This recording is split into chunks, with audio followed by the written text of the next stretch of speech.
The morning sun cast long shadows through the windows of the Global Defense Initiative headquarters in Seoul.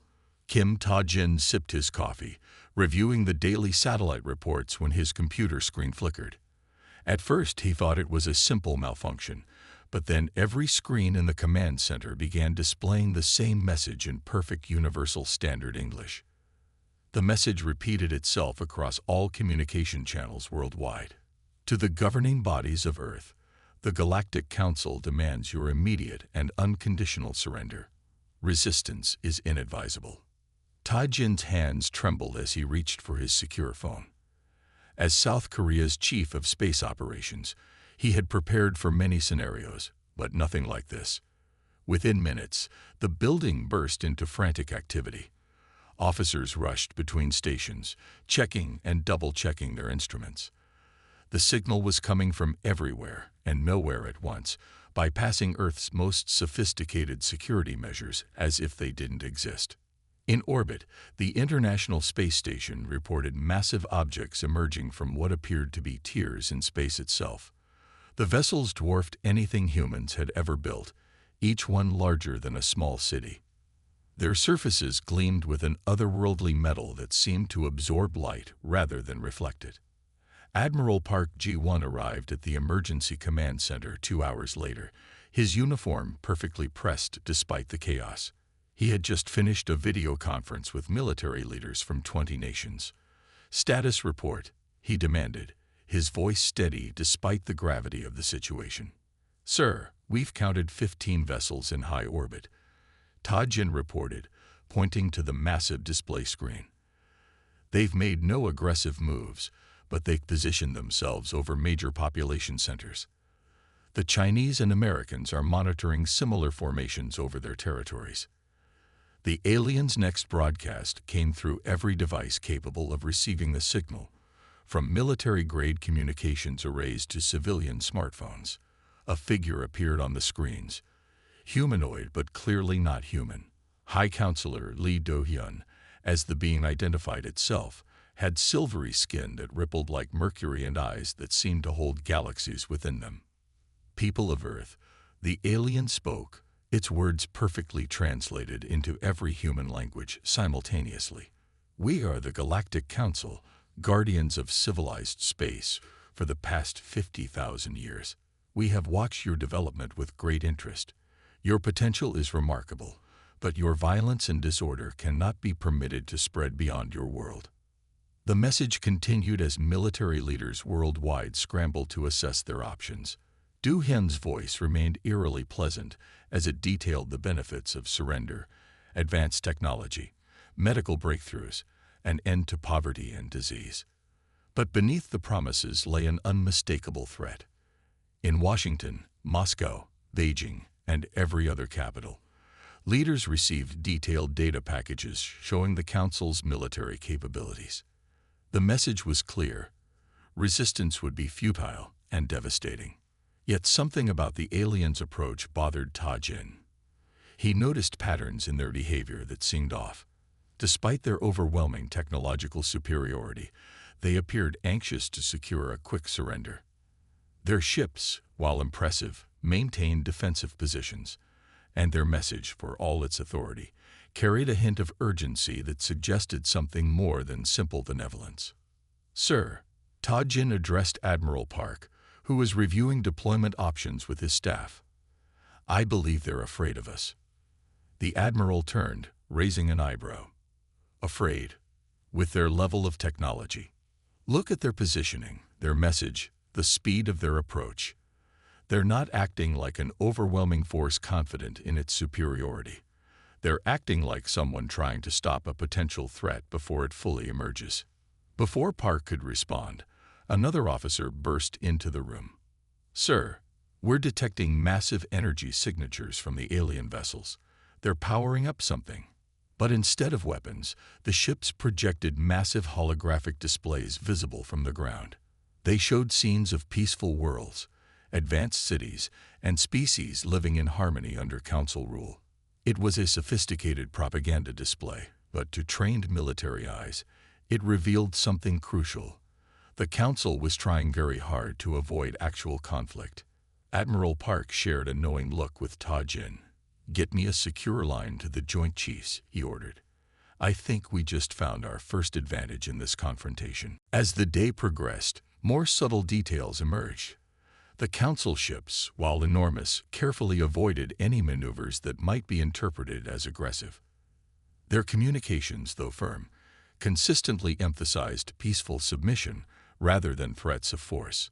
They were handling Earth like an unexploded bomb, not a primitive civilization to be casually conquered. In the command center's break room, Ta Jin overheard two junior officers discussing ancient Korean history. "Remember," one said, "the most aggressive demands for surrender often come from those who fear the cost of actual battle." The first day of humanity's contact with alien life was drawing to a close, but it was already clear that this would not be a simple tale of conquest. The Galactic Council had revealed itself with overwhelming force and demanded Earth's surrender.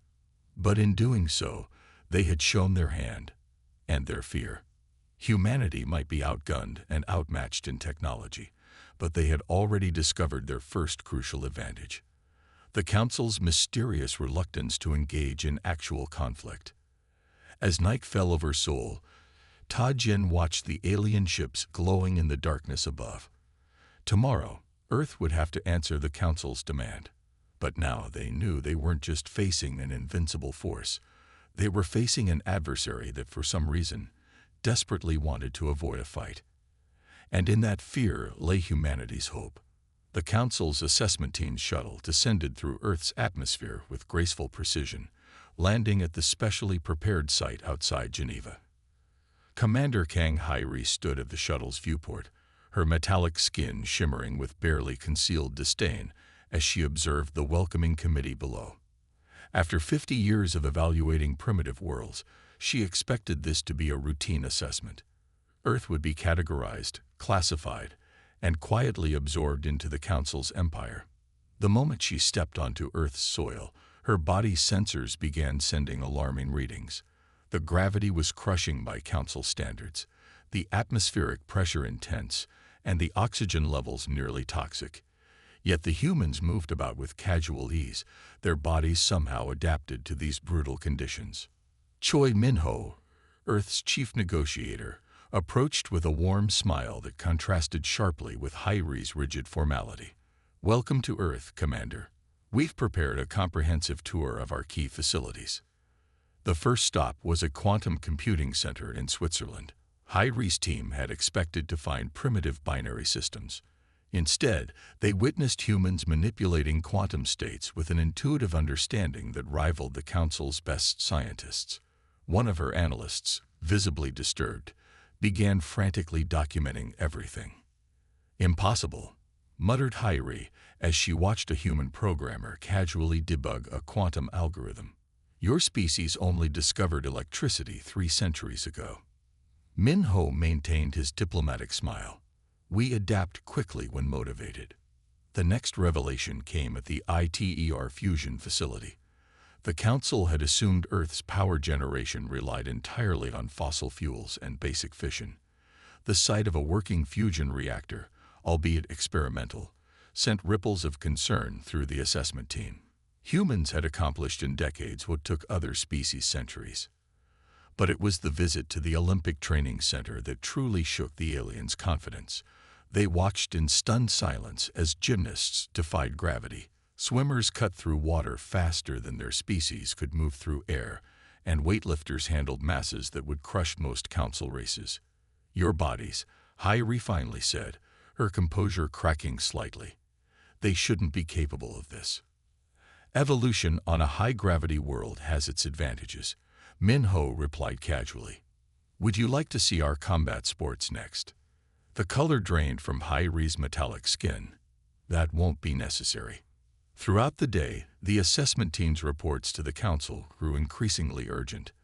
They documented humans working in environments that would kill most species, casually handling materials that should be toxic, and showing resistance to radiation levels that suggested robust DNA repair mechanisms.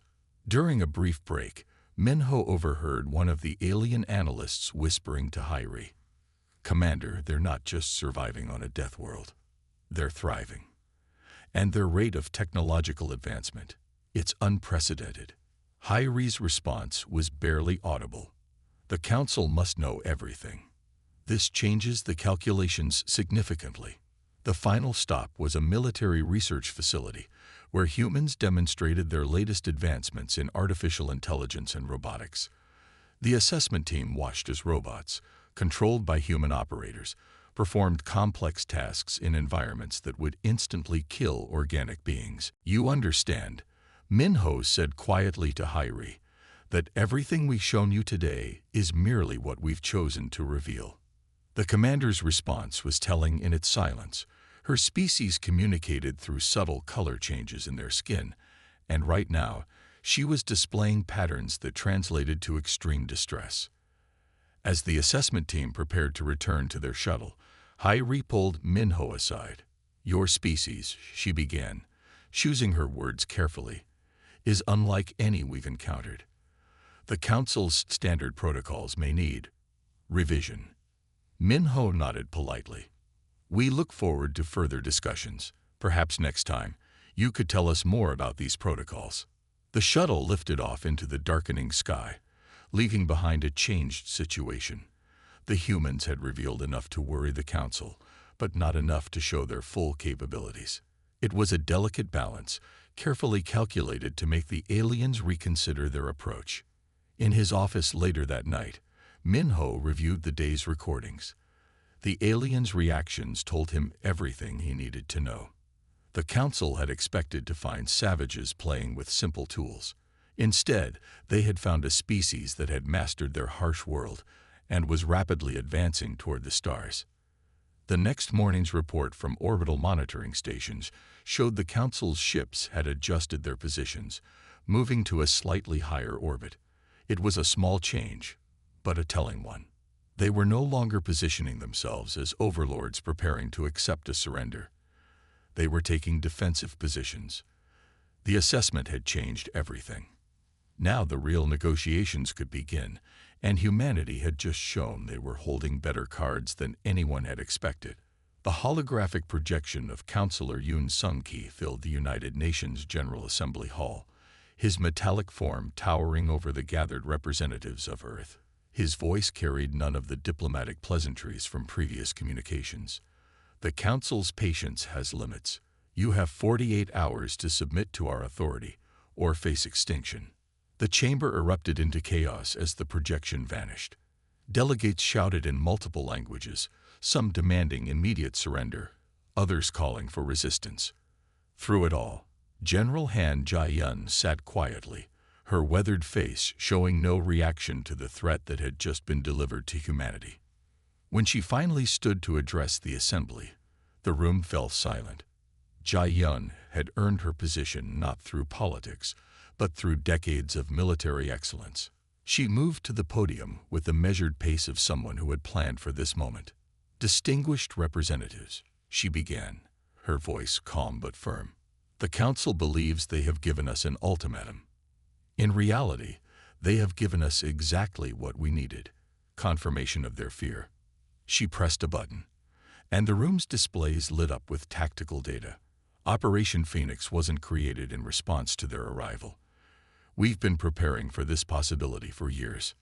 The displays showed a network of hidden facilities, orbital platforms disguised as debris, and defense systems that even most world leaders hadn't known existed. Every time they scanned our planet, we fed them exactly what they expected to see. They think they know our capabilities. They don't. In orbit, the Council's ships maintained their threatening positions, unaware that they were being watched by more than just conventional sensors.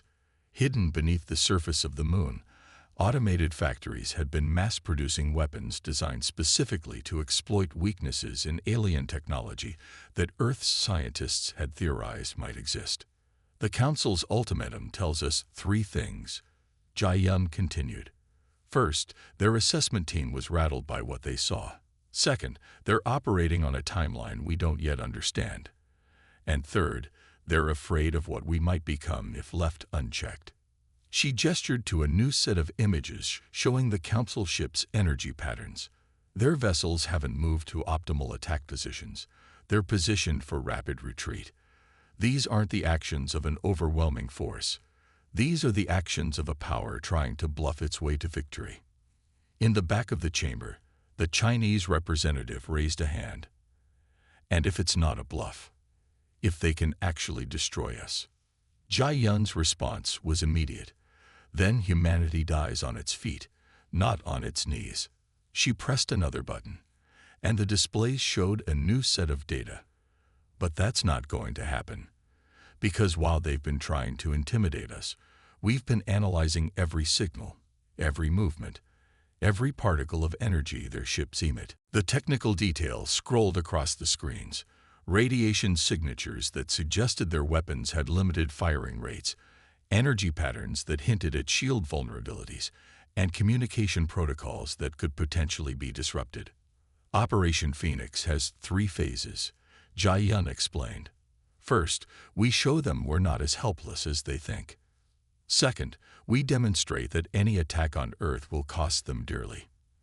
And third, she paused, allowing a slight smile, we reveal that humanity has already spread beyond their reach. The assembly burst into murmurs at this last revelation. Few had known about the secret colonies established in deep solar system caves and asteroids, hidden from the Council's sensors by advanced stealth technology.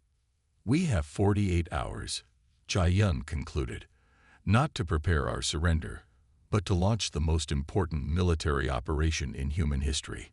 We will show the Council that humanity doesn't break under pressure. We evolve, we adapt, and we overcome. As the Assembly voted on the response to the Council's ultimatum, military forces worldwide moved into position. Submarine-launched satellites silently took up attack positions behind debris fields. Quantum computers began probing the Council's communication networks for vulnerabilities.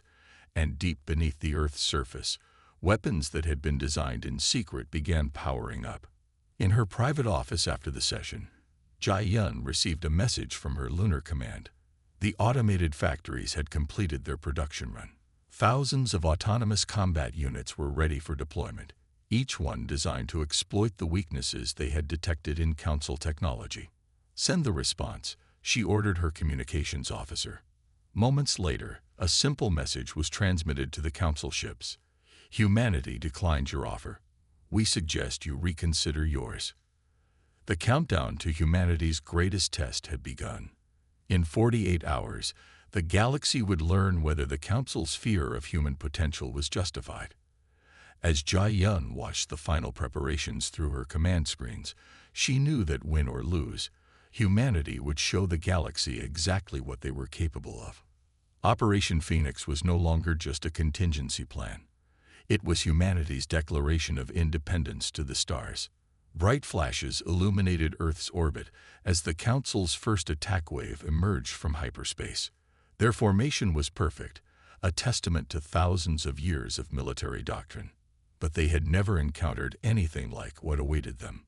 Dr. Song Yu-jin stood in the hidden lunar command center, her fingers dancing across holographic controls as she activated the quantum barrier network. Years of theoretical work were about to be tested in actual combat. Barriers active, she announced, her voice steady despite the stakes. Let them come. The Council ships launched their first volley, expecting their energy weapons to slice through Earth's primitive defenses. Instead, their beams hit the quantum barriers and simply disappeared. Not reflected, not absorbed, but transferred into a dimension where their energy could harm nothing. Captain Bak Du-young watched from his stealth destroyer, hidden in the debris field of a destroyed satellite. The Council ship's confusion was evident in their movements as they fired again and again at the impenetrable defense. All hunter teams, execute pattern Sigma, he ordered. Remember your training. Hit and fade. Don't get greedy. Small, agile Earth ships emerged from hiding spots throughout the debris field. They struck with weapons specifically designed to exploit weaknesses in Council shield technology, then vanished before the aliens could effectively return fire. The Council's formations, perfect for grand space battles, proved useless against an enemy that refused to fight by their rules. In the Council's command ship, strategist Nam Hyunmoo watched in horror as his carefully planned assault fell apart. "Adjust shields to frequency 7, he ordered. "Track their emergence points. They have to be somewhere." But Earth's ships were already changing tactics, using new attack patterns before the Council could adapt to the old ones. Years of fighting guerrilla wars against each other had taught humans the art of asymmetric warfare. Now they were applying those lessons to space combat. "Sir," one of Hyunwoo's officers called out, "Battle Group 3 is reporting complete shield failure. Their power systems they're just gone."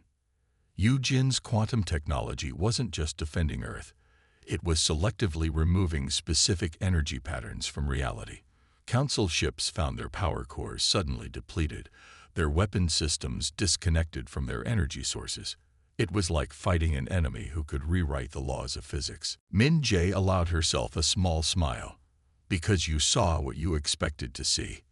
Humanity has learned that sometimes the best hiding place is in plain sight." The displays shifted to show something that caused gasps throughout the chamber.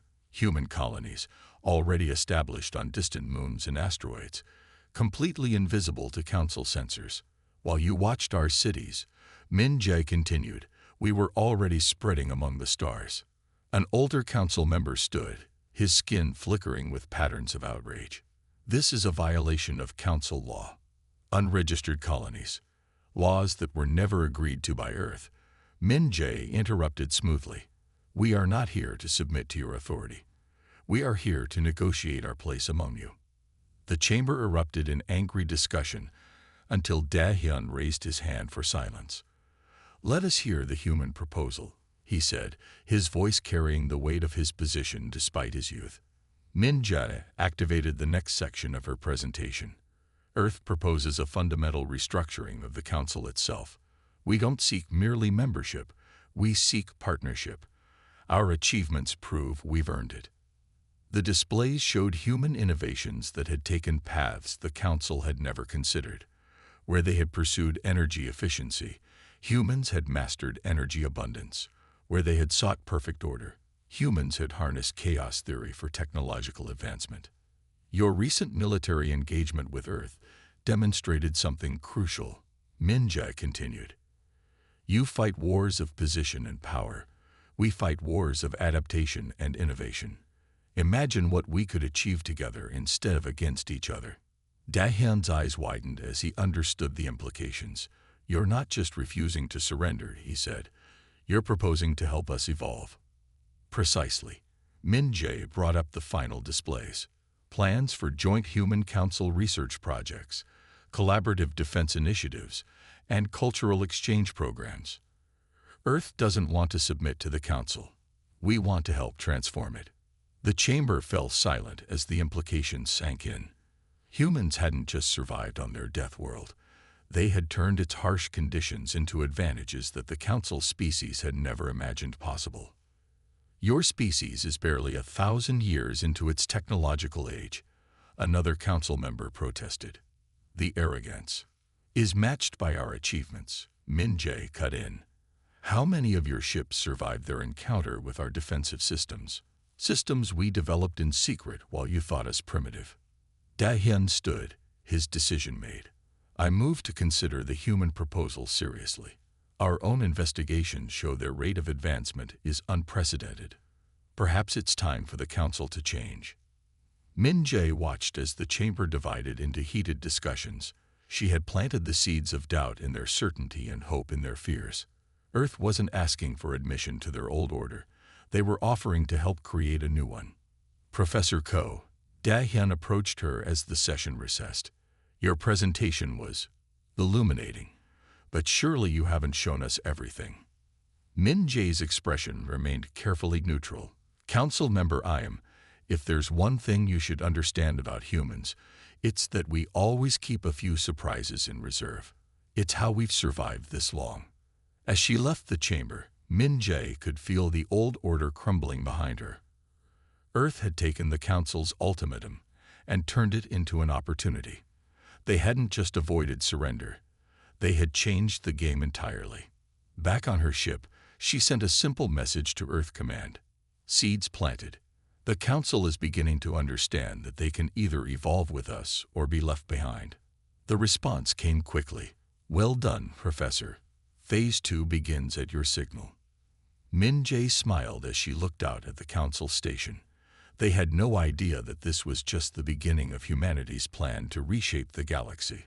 The great chamber of the Galactic Council, peaceful for over 3,000 years, descended into chaos.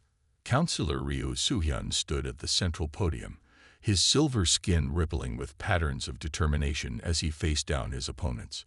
Across the chamber, War Commander Oh Jin-woo's metallic features had darkened to a threatening shade of deep bronze. Earth's ambassador, Lee Sun-mi, sat quietly in the observers section, watching the ancient alliance tear itself apart.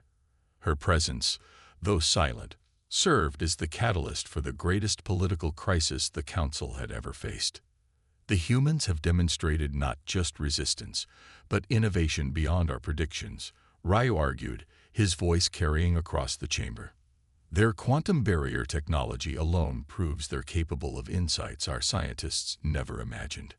Jin-woo slammed his fist on his podium, sending reverberations through the crystalline structure.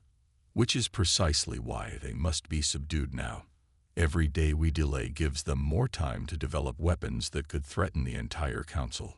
The chamber divided physically as Council members moved to stand with either Ryu or Jin-woo. Species that had coexisted peacefully for millennia now faced each other with growing hostility. The Council's ruling structure, designed for unity, had no protocols for such a deep division. Sun-mi noted how the younger Council members predominantly supported Ryu's peace faction, while the older, more conservative members backed Jin-woo's call for war. It was a generational split, as much as an ideological one.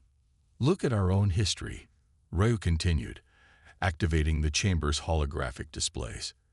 Every species that joined the Council through force became a source of constant rebellion. But those who joined as equals became our strongest allies. Jin-woo's response was immediate and harsh. Those species weren't developing on death worlds. They hadn't evolved to survive conditions that would kill most Council races. The humans aren't just another species. They're an existential threat. In the observers section, Sun-mi finally stood.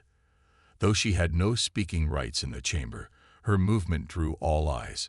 She simply walked to the chamber's great window, looking out at the stars, her posture radiating calm confidence. A younger Council member, breaking protocol, called out, "Ambassador Lee, what does Earth think of this debate?" Before the chamber's moderators could object, Sun-mi turned and smiled. "We think it's perfectly natural. Change is always frightening, especially to those who have known only stability." Her words, though diplomatic, sent new waves of argument through the chamber. Some Council members praised her wisdom, while others denounced her very presence in the sacred space. Ryu seized the moment. "Look at her, standing here, breathing our air, thinking thoughts we never imagined. The humans don't want to destroy us. They want to join us, to help us grow beyond our own limitations." "And what of our other protectorate species?" Jin-woo demanded. "Already 3 have requested independence, citing Earth's example. The human contagion spreads." The chamber's security forces tensed as the argument grew more heated. Species that had never shown aggression began displaying threat postures. The Council's unity was not just cracking, it was shattering. Sun-mi watched as ancient alliances dissolved and new ones formed. Species with similar evolutionary backgrounds gathered together, while those who had experienced their own difficult rises to space travel showed clear sympathy for Earth. "Perhaps," Ryu suggested, his voice cutting through the chaos, "we have found not subjects, but equals. Perhaps this is exactly what the Council needs, a species that can show us new ways to grow." Jin-woo's faction responded with outrage, but their numbers were shrinking. More Council members were moving to Ryu's side of the chamber, drawn by his vision of a new and more dynamic future. "The humans have never asked for our technology," Ryu pressed his advantage. "They've developed their own, often superior to ours. They don't want our protection. They've proven they can defend themselves. They want partnership, and we would be fools to refuse. The debate raged for hours, but the momentum had shifted. Even some of Jinwu's initial supporters began to waver as they considered the possibilities of collaboration rather than conflict with humanity. Sun Maya remained by the window, her silence more powerful than any argument. She represented a species that had faced the Council's ultimate threat and responded not with fear or submission, but with innovation and determination. As the session drew to a close, Ryu called for a formal vote on opening equal partnership negotiations with Earth. The results surprised everyone. Even many who had argued for war voted in favor. Fear of humanity's potential had been transformed into hope for a new future. Jinwu and his hardline supporters stormed out of the chamber, but their departure felt more like the end of an era than a true threat. The Council was changing, and Earth had been the catalyst. Ambassador Li, Ryu approached Sun Mai as the chamber emptied. "I believe we have much to discuss about the future." Sun Li nodded, finally breaking her silence. "Yes, Counselor. But first tell me, are you ready for just how much change that future might bring?" The old council was gone. In its place, something new was about to be born, something that combined the wisdom of the ancient species with the dynamism and innovation of humanity. The galaxy would never be the same. The grand hall of the Galactic Alliance sparkled under the light of 3 suns, its transparent dome revealing the vast expanse of space above. Kim Dahai walked to the central podium, her steps sure and measured, just as they had been during those first tense days of the Council crisis. But today, she wasn't facing threats or ultimatums. She was addressing a gathering of equals. The assembly before her represented something unprecedented in galactic history. Former Council races sat alongside newly liberated species, while Earth's representatives mingled freely with aliens who had once demanded their submission. In just 1 year, the galaxy's political landscape had transformed completely. A year ago, Dahai began, her voice carrying clearly through the chamber. "We faced a choice between submission and extinction. We chose a third path, transformation." She gestured to the assembled representatives. "Look around you. Every species here made the same choice." Former council member Park Min-seok, now a key architect of the alliance, stood beside her. His metallic skin glowed with pride as he surveyed what they had achieved together. The rigid hierarchy of the old council had given way to a dynamic network of collaborative relationships. "Our first victory wasn't military," Dahai continued. "It was proving that different species could work together as equals." The holographic displays activated, showing images of joint human-alien research projects. Quantum laboratories where council scientists worked alongside human theorists. Deep space expeditions combining Earth's innovative drive with alien technology. The achievements of the past year scrolled across the screens. The quantum barrier technology, once a weapon, had been adapted to protect colony ships exploring dangerous regions of space. Human psychological resilience training was helping other species overcome their evolutionary limitations. Council engineering combined with human creativity had produced ships that could traverse previously impassable areas of space. "But our greatest achievement," Dahai said, pointing to a group of representatives from formerly subjugated worlds, was showing that resistance to oppression isn't just possible. It's necessary for growth. These newly independent species had taken inspiration from Earth's stand against the Council. Some had developed their own unique technologies. Others had formed cultural alliances that bridged ancient divides. All had discovered strengths they never knew they possessed. Min-seok stepped forward to add his perspective. "The old council sought to preserve order through control. We failed to see that true stability comes from adaptation and growth." He gestured to the human delegation. "It took a species from a death world to teach us that survival depends on embracing change, not fighting it." The displays showed new trading routes, research stations, and colonies established under Alliance supervision.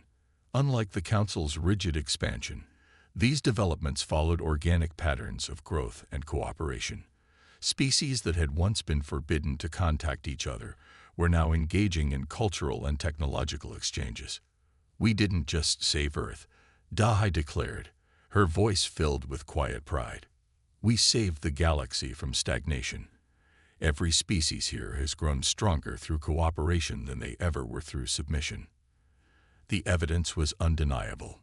Worlds that had been technological backwaters under Council rule were now producing innovations that amazed even Earth's scientists. Species that had been deemed too primitive for space travel were proving themselves capable of extraordinary achievements when given the chance to develop naturally. Min Seok activated the final display, showing the location of the former war commander, Oh Jin-woo's exile. "Some still cling to the old ways," he acknowledged, "but they grow fewer each day as the benefits of our new approach become clear."